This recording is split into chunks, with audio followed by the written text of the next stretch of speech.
Vérissure, le numéro 1 des alarmes en France. Rendez-vous sur vérissure.fr pour votre demande de devis gratuit. Vérissure présente. Sud Radio, parlons vrai chez Bourdin, 9h-10h, Jean-Jacques Bourdin. Bien, notre demi-heure du jeudi, qui est un jeudi politique. Vous savez que je sais que vous aimez beaucoup. Tous les jeudis, je reçois 2 députés ou 2 sénateurs et nous parlons de l'actualité. C'est un petit débat que j'organise. Alors ce matin, Kevin Mauvieux est avec nous, député RN de l'Eure. Bonjour. Bonjour. Merci d'être avec nous. Et Christophe Weisberg qui fait ses débuts dans ce petit rendez-vous, député Renaissance des Français de l'étranger, Canada, États-Unis, c'est bien ça. Exactement, bonjour Jean-Jacques Bourdin. Bien, bonjour. Alors, petite info donnée ce matin par Bruno Le Maire, qui était sur France Info. Et Bruno Le Maire veut réduire la durée d'indemnisation pour les plus de 55 ans, les chômeurs. Il affirme vouloir réduire la durée d'indemnisation chômage pour les plus de 55 ans. Actuellement, les plus de 55 ans sont indemnisés 27 mois, maximum, contre 18 mois maximum pour les personnes de moins de 55 ans. Vaste hypocrisie totale. Vous en pensez quoi, Kevin Mauvieux ?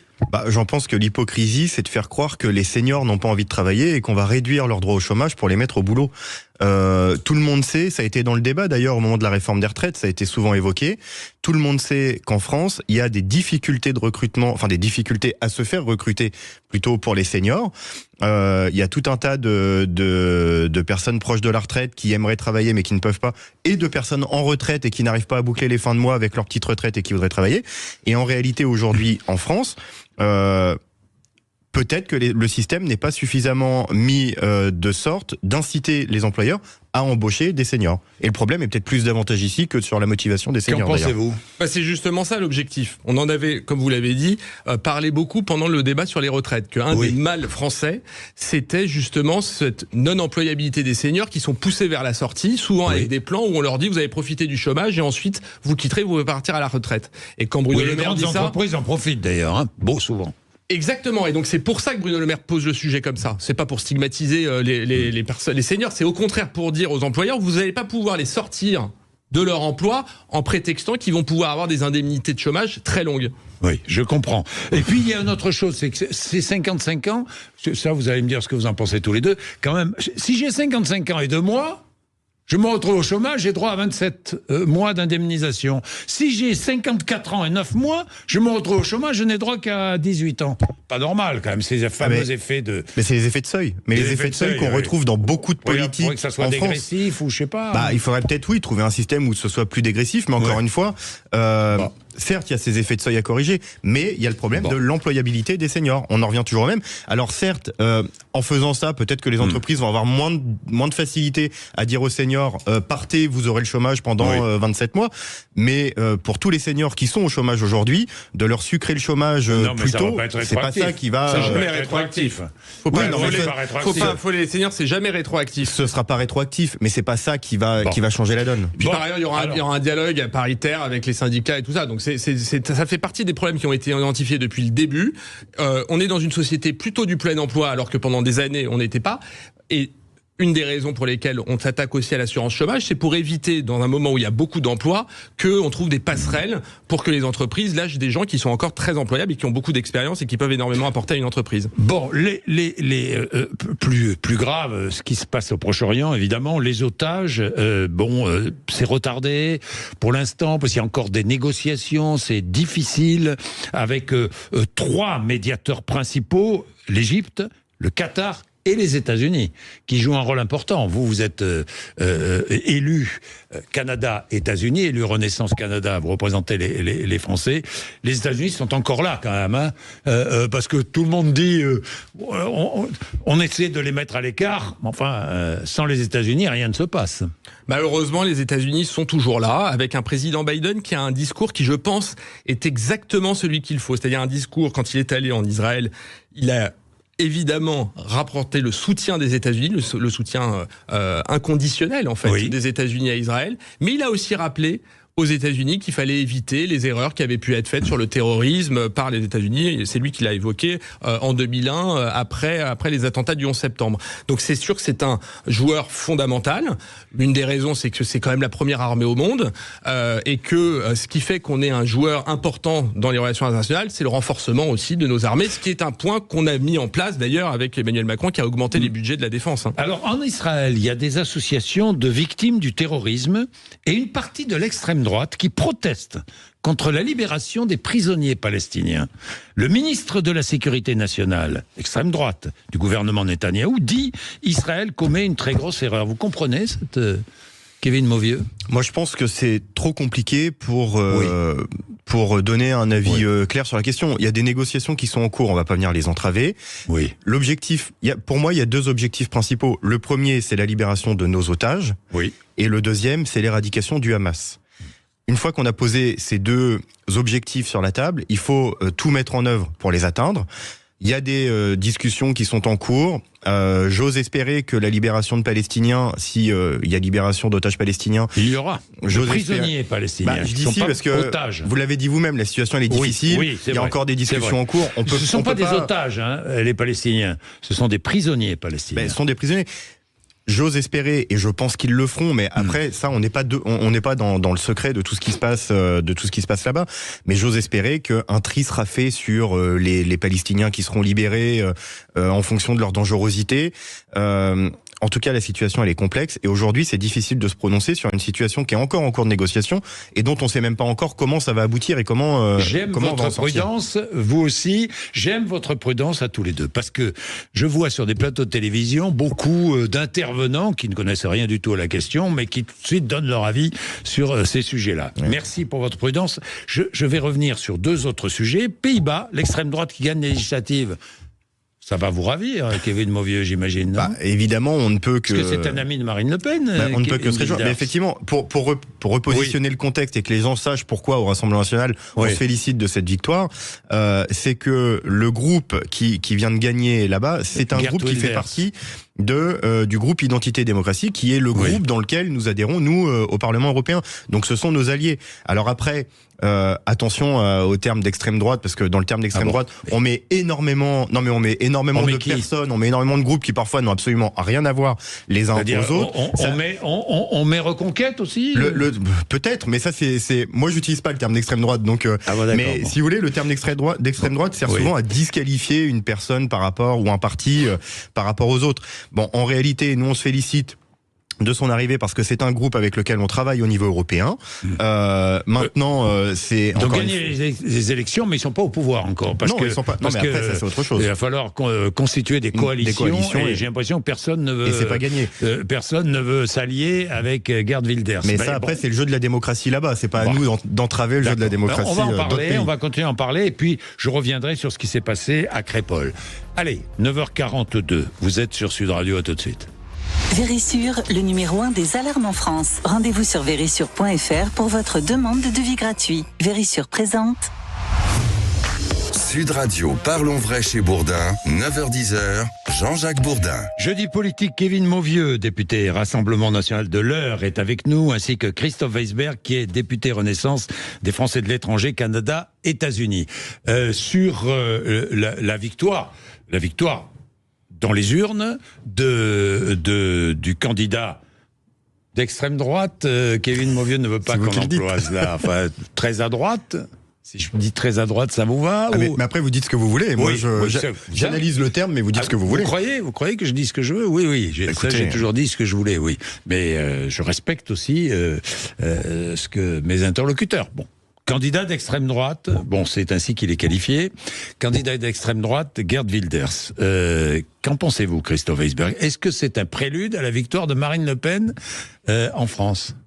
La future présidentielle. En tout cas, ce sont des alliés de Marine Le Pen qui sont arrivés en tête. C'est pour ça que je vous pose la question. Ils sont arrivés en tête des élections aux Pays-Bas et on peut, au contraire, moi je pense, s'en méfier énormément parce que dans cette famille politique qui est la famille de l'extrême droite, on peut dire ce qu'on veut, on peut tergiverser. Moi, j'ai connu Donald Trump arriver au pouvoir aux États-Unis. J'étais aux États-Unis à ce moment-là. Il pourrait revenir au pouvoir d'ailleurs. Il était sur les mêmes ficelles. il a pris tout son parti, un parti républicain qui était un parti qui avait vocation à être au pouvoir. Le parti républicain, il était en alternance face au parti démocrate. Eh bien, Donald Trump, en reprenant les mêmes solutions, les mêmes obsessions que l'extrême droite française, l'extrême droite aux Pays-Bas ou l'extrême droite en Italie, il est arrivé en disant que l'immigration était un fléau, qu'il allait l'éradiquer. Il allait faire des murs, il allait financer les murs entre la frontière mexicaine par les Mexicains. Oui, je me souviens. Sous ces 4 ans de présidence, il y a eu plus 300% d'immigration illégale qui est arrivée aux États-Unis. Et c'est ça, malheureusement, c'est ce qui se passe dans tous les pays où ces populistes arrivent au pouvoir avec des solutions qu'ils sont incapables de mettre en œuvre et qui d'ailleurs, au fond, divergent un peu parce que une fois que Madame Meloni est aux responsabilités, elle ne critique plus l'Europe. Elle est obligée de faire face à la réalité. J'ai entendu Marine Le Pen ce matin sur France Inter dire qu'elle regardait la réalité en face. Le problème, c'est qu'elle ne la regarde pas parce que l'immigration illégale, elle arrive toujours. On peut pas mettre de mur dans l'Atlantique. On pourra pas mettre une grande muraille au mur de Menton entre l'Italie et la France. Il faudra assumer que l'immigration fait partie malheureusement, ou heureusement d'ailleurs, de temps en temps, des choses qui sont des mouvements profonds. Et il faut être pragmatique. Et face au pragmatisme, il n'y a rien de pire que l'idéologie et finalement des solutions qui n'ont aucune chance d'arriver. Mais on est tout à fait pragmatique. On n'a jamais dit nulle part, ou alors ressortez-moi... Si, c'est... Ah, pardon, immigration zéro, c'est pas vous, mais Reconquête, on dit ça. Ouais. Ah oui, mais je suis pas Reconquête, moi. Non, monsieur, non. On a jamais dit... Je le savais. Au Rassemblement National, on n'a jamais dit qu'on allait construire une muraille au milieu de la Méditerranée ou de l'Atlantique. Jamais. Ou alors ressortez-moi l'intervention, ça m'intéresse. On ne l'a jamais dit. Madame Meloni l'a dit. Mais je ne suis pas Madame Meloni, et nous ne sommes pas Madame Meloni. Elle est au pouvoir, et pas vous encore. Oui, elle, mais on n'est pas avec elle. Nous, nos alliés, c'est le parti de Matteo Salvini. Vous voyez, c'est pas Madame Meloni. Donc, comme quoi vous mélangez tout dans l'extrême droite et que le but c'est juste de disqualifier vos adversaires quand vous êtes au milieu de la route comme un lapin avec les pleins phares. En réalité, on n'a jamais dit qu'on allait mettre une muraille en Méditerranée ou en Atlantique. On a dit qu'en revanche, il y avait tout un arsenal de solutions au niveau national et au niveau européen, qui permettait de réduire drastiquement l'arrivée des migrants en France et en Europe, de mieux contrôler nos frontières. Ça passe par la nécessité de demander la nationalité française ou l'autorisation de venir ou les visas dans les pays de départ et non sur le sol européen. Ça passe par un système de double frontière avec Frontex aux frontières européennes qui véritablement fait le boulot de la frontière et non pas de faire l'hôtesse d'accueil européenne, des frontières françaises gardées, vérifiées. Enfin, désolé de vous rappeler ça, mais pendant la Covid, il n'y avait pas de problème pour mettre des murailles à l'entrée de la France, à l'entrée de l'Europe, pour empêcher les gens de venir en France et en Europe, parce qu'il y avait un virus qui circulait. Donc ne faites pas croire que c'est impossible de déterminer qui entre sur notre sol et qui en sort. Donc il faut remettre les bases de l'immigration en France et en Europe.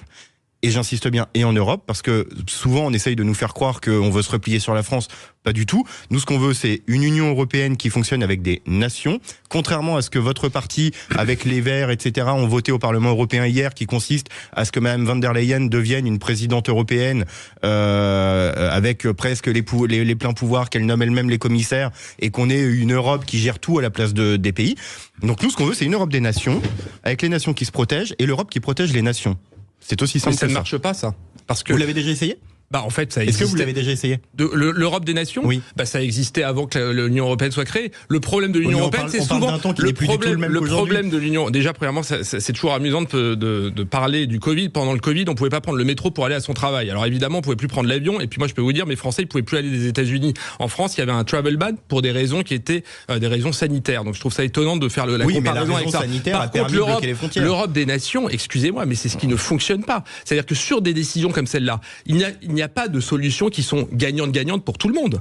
Il y a des pactes comme le pacte asile-immigration qui doivent justement être décidés et l'unanimité fonctionne très mal. Alors l'Europe des nations, mais ça ne marchera jamais. Et c'est pour ça que je fais référence à Mme Meloni. Un pacte en renforçant Frontex, ça vous va pas ? C'est ce qui est en train d'être proposé. Alors, mais puisque vous demandez des choses, ce que je ne comprends pas très bien, c'est que vous demandez le renforcement de Frontex. Oui. Mais un pacte qui renforce Frontex, ça ne vous va pas. Allez au bout des choses, monsieur Bourdin. Mais oui, c'est un pacte, mais c'est le pacte du en même temps. C'est-à-dire qu'on vous fait croire que Frontex va être renforcé, qu'on va limiter l'immigration. On vous fait croire. Et en même temps, si on oblige, en même temps, qu'est-ce qu'on dit ? Et en même temps, on dit à chaque pays européen, par migrant que vous n'accueillerez pas, qu'on vous obligera à accueillir, vous aurez 20 000 € d'amende par tête de pipe de migrants que vous n'accueillerez pas. Alors désolé, mais non, ça on ne le vote pas. À quel moment on impose à un pays le nombre de migrants qu'il doit recevoir ? là, on a un problème de souveraineté des États.